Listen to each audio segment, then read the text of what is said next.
mistura tão forte e com uma ditadura tão cruel que nós tivemos, nunca se ouviu falar de sequestro de bebês e crianças, filhos de militantes políticos, sendo que esse crime, que é um crime hediondo, que não prescreve, ocorreu em grande quantidade na Argentina, foram 500 casos, ocorreu no Chile, no Uruguai, no Paraguai, na Bolívia. Por que aqui no Brasil não aconteceu isso, né? E sendo que a ditadura do Brasil, como o Rogério começou a falar, ela serviu de escola para o resto dos outros países, para as forças militares dos outros países empreenderem o trabalho deles de castração do povo. Eu fui atrás dessas histórias, fiquei procurando informações, tinha um dado aqui, um dado ali, mas nunca consegui ter contato com ninguém, com nenhuma vítima ou parente de vítima. E em 2015, um amigo meu, ele criou uma editora e pediu para que eu fizesse um livro. E eu pensei que seria uma boa oportunidade de colocar na rua esse projeto de pesquisa do sequestro das crianças. Então eu criei um romance, portanto uma ficção, que contava a história de uma bebê, filha de uma militante política sequestrada e entregue para um empresário que financiava a ditadura aqui em São Paulo. Esse livro, chamado Depois da Rua Tutóia, da 11 Editora, ele foi lançado em abril de 2016. E deu certo.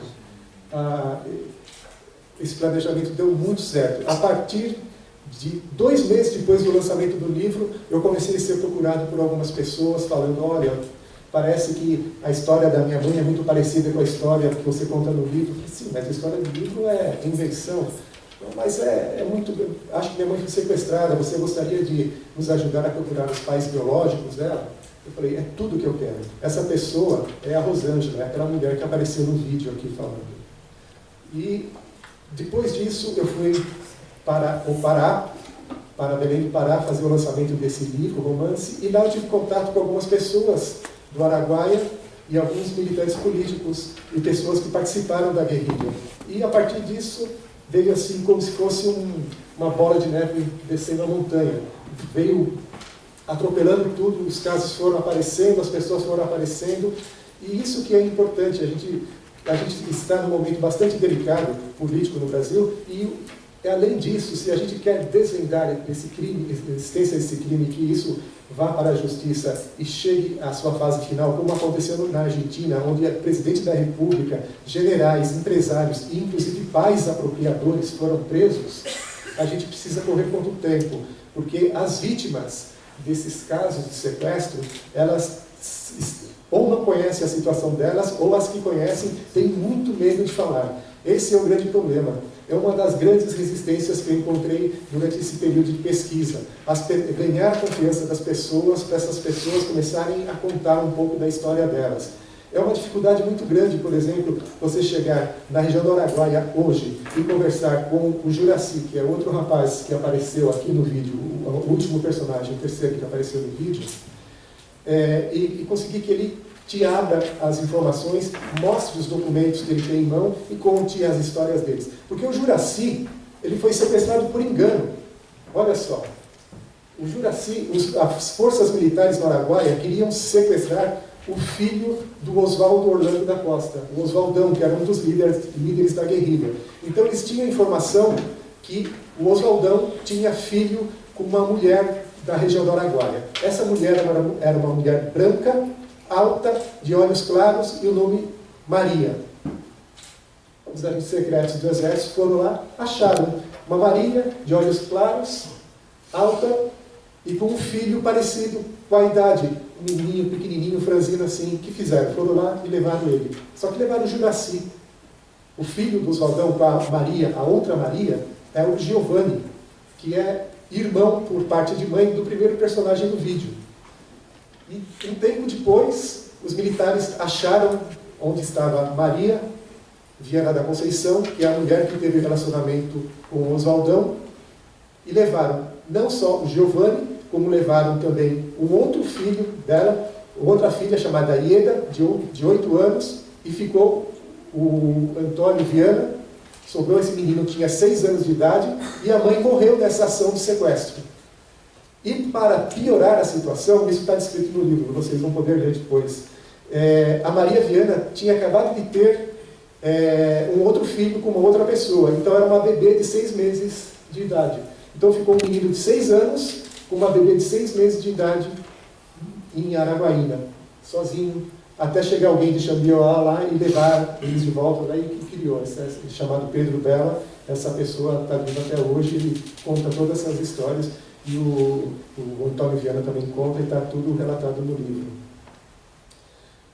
Da região do Araguaia tem também o sequestro da filha do Antônio Teodoro de Castro, que também era companheiro do Genuíno aqui em Fortaleza, né, do movimento estudantil. O Antônio Teodoro de Castro, o codinome dele Raul, na guerrilha do Araguaia. Ele teve um relacionamento com alguém, não se sabe se é com uma mulher da região, ou se foi com alguma guerrilheira. E desse relacionamento nasceu uma menina chamada Lia Cecília. Essa Lia Cecília, ela foi levada quando ela tinha 4 ou 6 meses da região do Araguaia para Belém do Pará. Em Belém do Pará, ela foi deixada num orfanato. Esse orfanato ele foi criado por um tenente da aeronáutica. Eu intuo que esses 2 militares não saíram da região do Araguaia, naquela época, nos anos 70, andaram 700 quilômetros em estrada de terra, debaixo de sol terrível.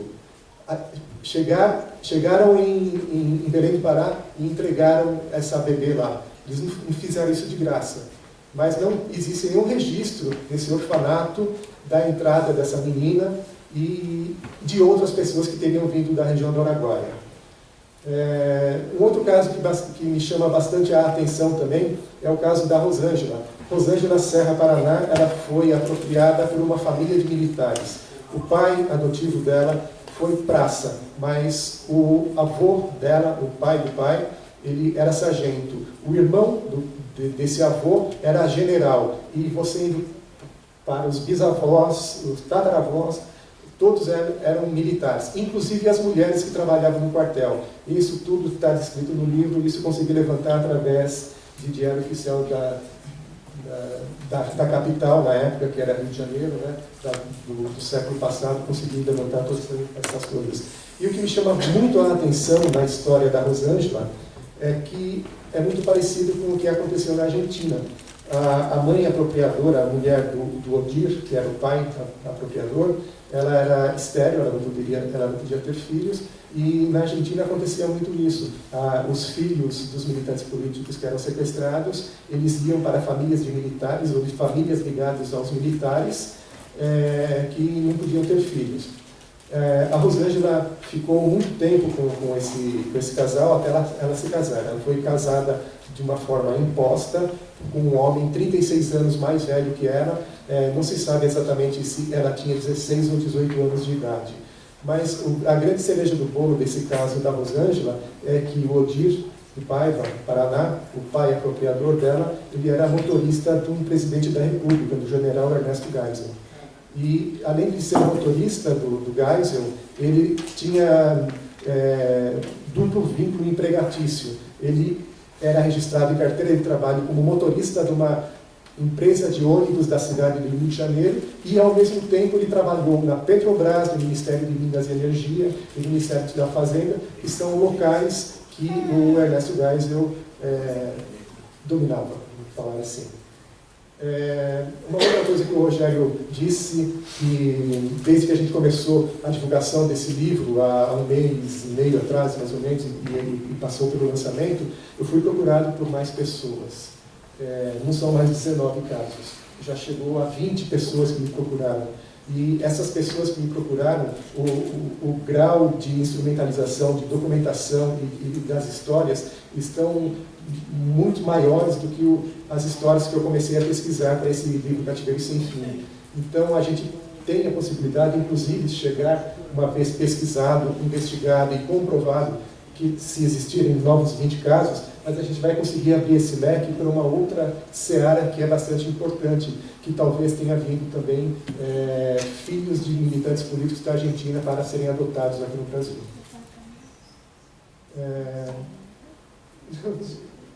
Não vou dar spoiler, que é uma palavra que fica contando todo o livro. Acho que poderia passar a palavra para o José Genuíno e depois a gente podia abrir para perguntas.